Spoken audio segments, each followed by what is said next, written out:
نہیں پڑھ سکتے, سنت نماز بھی نہیں پڑھ سکتے. خطبہ اگر شروع ہو جائے ایک بھی بھید آپ نہیں کر سکتے. اس طرح کے کاموں سے اجتناب کیجیے, اعتراض کیجیے اور پرہیز کیجیے. نماز نہیں پڑھیں گے, باتیں نہیں کریں گے, کسی کی طرف چیزیں نہیں, بلکہ آپ کی نگاہیں خطیب کی طرف ہونی چاہیے. آپ کی نگاہیں کی طرف ہونی چاہیے. خطیب کہاں پر کھڑا ہو کر خطبہ دے رہا ہو, خطبہ دینے والے کی طرف آپ کی نظر ہونی چاہیے کہ ہاں خطبہ دے رہے ہیں, خطبہ پر سننا ہو. ادھر ادھر بخاری شریف میں ایک چیپٹر بنا گیا ہے, پوری طرح ایک چیپٹر بنا گیا ہے اس کا. جب امام خطبہ دے تو ہر ایک کی نظر امام کی طرف ہونی چاہیے, نظر نیچے نہیں ہونی چاہیے بلکہ امام کی طرف ہونی چاہیے. بتانے کی بہت سے کوشش کر رہا ہوں لیکن بھول جاتا ہوں اس مسئلے میں. اب تقریر کے دوران موضوع الگ رہتا ہے, اس لیے باتیں ذہن میں نہیں آتی. آج یاد آ گیا موضوع بھی اسی طرف کرتا ہوں تو یاد آ گیا اس لیے بتا دیا.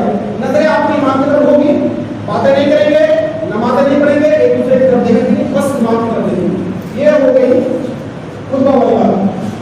اور ایک بات بتانے والا تھا میں, ہاں جب بندہ جمعہ کے دن نماز پڑھنے کے لیے آتا ہے, اذا مجھے سلام نہیں ہوگی جمعہ, جمعہ کے دن عذاب ہو جائے, تمام اتر قرآن کی آیت تقریبا تمام اتر کاموں کو چھوڑ دیجیے, خرید و فروخت بند کر دیجیے, خرید و فروخت ہر چیز بند, اور مسجدوں کی طرف دوڑنے کا حکم ہے. یعنی جلدی کرو, وضو کرو, وضو کرو اور نماز مسجد جمعہ کے لیے آؤ. جب جمعہ کے لیے آتا ہے تو جمعہ کے دن کی فضیلت ہے, بخاری شریف میں آیا فضیلت کہ جب جمعہ کا دن ہوتا ہے, اذان ہوتی ہے, فرشتے دفتر لے کر کے دروازے پہ کھڑے ہوتے ہیں. فرشتے دفتر لے کر کے دروازے پہ کھڑے ہوتے ہیں, اور کھڑے ہونے کے بعد نام لکھتے ہیں. جو سب سے پہلے آتے ہیں ان کا نام, پہلے نام اللہ کا لکھتا ہے. پہلے نام لکھنے والے کا ایسا ہے جیسے اس نے اونٹ کی قربانی کی, جو سب سے پہلے آتا ہے اس نے اونٹ کی قربانی کی. جب دوسرے نمبر پہ جو آتا ہے وہ اس نے گائے کی قربانی کی. جو تیسرے نمبر پہ آتا ہے وہ نے ڈمبا یا بکری کی قربانی کی. جو چوتھے نمبر پہ آتا ہے اس نے مرغی کا صدقہ کیا, ایسا ثواب ہے. جو پانچویں نمبر پہ جو آتا ہے وہ ایسا ان کے نمایا کا ثواب نکلا جاتا ہے جیسے ان کے انڈا کا صدقہ کیا, انڈے کا صدقہ کیا, اس کا ثواب ملتا ہے. اسی حساب سے نکلتا ہے. اب آگے حدیث پاک میں آتا ہے کہ جب امام خطبے کے لیے یہاں کھڑے ہو جاتے ہیں, فرشتے اپنے دفتر کو بند کر دیتے ہیں. سمجھ میں آ رہی ہے بات؟ فرشتے اپنے دفتر کو بند کر دیتے ہیں, ڈائری بند کر دیتے ہیں. یعنی ڈائری بند کا سمجھ لینا, اگر ہم اپنے آفس میں ڈائری بند کر لیں تو ابھی کوئی وہاں نہیں چلے گا, کسی کا نام نہیں چلے گا, کون کیا لے رہا ہے, کون کیا کر رہا ہے, پیسہ ویسا کچھ بھی نہیں چلے گا. فرشتے دفتر بند کر دیے, کاپی ڈائری بند کر دیے, اس سے مطلب اب کسی کا نام نہیں چلے گا. اب جو حضرات خطبے کے بعد آتے ہیں, یعنی 5 وقت کی نماز سے دور کی بات, ایک دن جمعہ کا دن تمام دنوں کا سردار ہے. جمعہ کے دن تمام لوگ ایک طرف جمع ہوتے ہیں اور تمام طرح اس میں فضائی ہے, اس لیے جمعہ کہا جاتا ہے. جمعہ کے دن کی بہت ساری فضیلت ہے. حضرت آدم علیہ السلام پیدا کیے گئے, حضرت آدم علیہ السلام جنت میں داخل کیے گئے, جنت سے اتارے گئے جمعہ کے دن. توبہ جنت کے دن قبول ہوئی, وفات جنت کے جمعہ کے دن ہوئی. اس کے بعد جنت کے دن جو شخص مرتا ہے, انتقال کرتا ہے دن میں یا رات میں, فتنہ قبر اور عذاب قبر سے بہت سارے محفوظ ہو جاتا ہے. جو جمعہ کے دن یا رات میں انتقال ہوتا ہے, جو رات گزر گئی اور یہ جو دن چل رہا ہے اس میں, اور جمعہ کے دن 1 گھنٹے میں 6 لاکھوں کی مغفرت ہوتی ہے, بخشش ہوتی ہے 6 لاکھ کی. اور 6 لاکھ کو اگر 24 گھنٹے میں, یعنی ہر ایک گھنٹے میں, دن اور رات ملا کر 24 گھنٹے کو اگر ملٹیپل کریں گے تو کتنے لاکھ ہوتا ہے, 1 کروڑ 44 لاکھ. 1 کروڑ 44 لاکھ کی بخشش ہو جاتی ہے. یعنی جس پر جہنم واجب ہو جاتا ہے اس شخص کو جہنم سے نکال کر کے اس کو جنت عطا کر دیا جاتا ہے, اس کی بخشش 1 کروڑ 44 لاکھ کی. اور جمعہ کے دن ایسا وقت آتا ہے, ایک ایسی گھڑی آتی ہے, حدیث پاک میں آتا ہے کہ بندہ جس چیز کا سوال کرے اللہ اس کو پورا کرے. جو سوال کرے پورا کرتا ہے, بشرط کہ حرام نہ, یہ نہیں کہ حرام کی تو بھی ایسے سوال کرے, حرام چیز نہ ہونا چاہیے کسی کا, بلکہ شریعت جو سوال کرے گا وہ پورا ہوگا. تو وہ تو ہمیں معلوم نہیں ہے, اس لیے چاہیے کہ جمعہ کے دن ہر وقت آپ مانگتے رہیے, اللہ سے مانگتے رہیے. اور دوسری چیز اللہ سے بتا رہا ہوں, یہ تو دوسری حدیث بات ہوگا, اگر اگلی حدیث بات بتا رہا ہوں, جب امام خطبہ دیتا ہے, خطبہ کے درمیان 2 خطبہ ہوتا ہے, خطبہ اول, خطبہ ثانی. تو خطبہ کے درمیان بیٹھا جاتا ہے, اس بیٹھنے کے وقت جو دعا کی جاتی ہے اللہ اس دعا کو قبول کرتا ہے. جو دعا کی جاتی ہے وہ دعا قبول کرتا ہے اللہ. تو اس لیے خطبہ کے درمیان جب بیٹھا جائے, پہلے ایک بار 2 بار پڑھیے یا 3 بار پڑھیے, اس کے بعد جو دعا ہے آپ وہ دعا کیجیے, دعا کرنے کے بعد پھر 2 بار پڑھیے. اب حدیث پاک میں آتا ہے کہ